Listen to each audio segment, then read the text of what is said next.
చిరంజీవి రాజకీయాలు వదిలేసి సినీ రంగానికి వస్తారని అంటే చిరంజీవిని ఇప్పుడెవరు చూస్తారు? పాలిటిక్స్ లోకి వచ్చి చరిష్మా అంతా పోగొట్టుకున్నాడంటూ అదే పనిగా కథనాలు ప్రసారం చేసి చివరకు ఖైదీ నంబర్ 150 100 కోట్లకు పైగా షేర్ తెచ్చుకుంటే దానిని అంగీకరించలేకపోయింది. 164 కోట్ల గ్రాస్ వసూలు చేసిందని తప్పుడు ప్రచారం చేశారంటూ వచ్చిన వసూళ్లపై కూడా బురద జల్లే ప్రయత్నం చేసింది. ఇప్పుడు ఉయ్యాలవాడ నరసింహారెడ్డి చిత్రాన్ని జాతీయ స్థాయిలో తీస్తామని చిరంజీవి అంటుంటే ఇది బాహుబలిని చూసి పెట్టుకుంటున్న వాత అని అభివర్ణిస్తోంది. కేవలం రికార్డుల పిచ్చితోనే చిరంజీవి ఈ పని చేస్తున్నాడని అభాండాలు వేస్తోంది.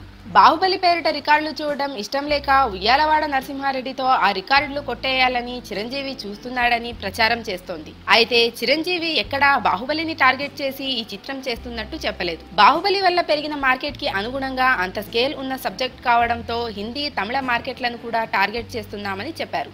అది వదిలేసి అసలు చిరంజీవి ఈ ప్రయత్నమే చేయకూడదు అన్నట్టుగా మాట్లాడడం, అంతటి నటుణ్ణి చిన్నచూపి చూడడం ఎక్కడి జర్నలిజం అని ఫ్యాన్స్ ప్రశ్నిస్తున్నారు.